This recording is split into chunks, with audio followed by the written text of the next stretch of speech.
بسم اللہ الرحمن الرحیم۔ شروع اللہ کے نام سے جو بڑا مہربان نہایت رحم والا ہے۔ نس نس سے واقف ہے، رگ رگ جانتا ہے، مجھے خود سے زیادہ میرا رب جانتا ہے۔ یقین ایسا ہو کہ سامنے سمندر ہو اور تم کہو نہیں میرا رب راستے بنائے گا۔ کس کس کو راضی کرو گے؟ ایک رب کو راضی کر لو، سارے مسئلے حل ہو جائیں گے۔ دو چیزیں بڑی اہم ہیں، اللہ کا ڈر اور اللہ کا در۔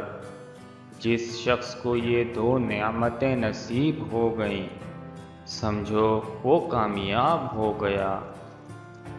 میں جیسے جیسے لوگوں سے ملتا گیا، میرا ایمان پکا ہوتا چلا گیا کہ اخلاق بھی رزق ہے اور جو قسمت والوں کو ملتا ہے۔ گناہ گن گن کے دل چھوٹا کیوں کروں میں، یا اللہ سنا ہے تیرے کرم کا کوئی حساب نہیں۔ حضرت محمد صلی اللہ علیہ وسلم نے فرمایا، جب بندہ کہتا ہے یا رب یا رب تو اللہ فرماتا ہے مانگ تجھے کیا چاہیے۔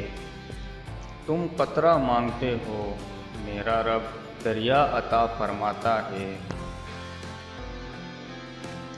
جب 5 وقت کی نماز بھی رب سے گفتگو کرنے کے لیے کم پڑ جائے تو سمجھ جاؤ کہ آپ کو اللہ سے محبت ہو گئی ہے اور اس نے آپ کو اپنے قریب کر لیا ہے۔ ویران دل کا علاج قرآن پاک ہے، قرآن شفا ہے، قرآن رحمت ہے صرف مومنوں کے لیے۔ چپ سے بڑی کوئی بدوا نہیں، انسان جب بولتا ہے تو قدرت خاموش رہتی ہے اور جب بندہ خاموش ہو جاتا ہے تو قدرت انتقام لیتی ہے، اور بے شک اس کا انتقام بہت برا ہوتا ہے۔ مشکلیں دینے والوں سے بڑا مشکلوں سے نکالنے والا ہے۔ یہ بات سمجھ آ جائے تو مشکل زیادہ مشکل نہیں رہتی۔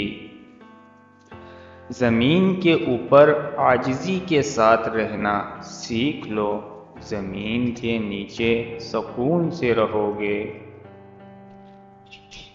اللہ کا دیا ہوا یہ وقت ہے اور اللہ ہی کے لیے ہمارے پاس وقت نہیں۔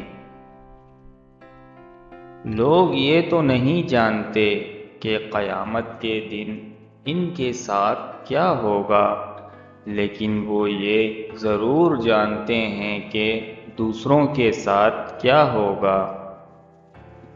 جو شخص اپنا راز چھپاتا ہے وہ اپنا اختیار اپنے ہاتھ میں رکھتا ہے۔ انشاءاللہ وہ دن جلدی آئے گا جب ہم بھی مکہ میں بیٹھ کر قرآن پاک کی تلاوت کریں گے۔ جہیز کیا ہوتا ہے اس باب سے پوچھو، جس کی زمین بھی چلی گئی اور بیٹی بھی۔ صبر کر اللہ اجر دے گا۔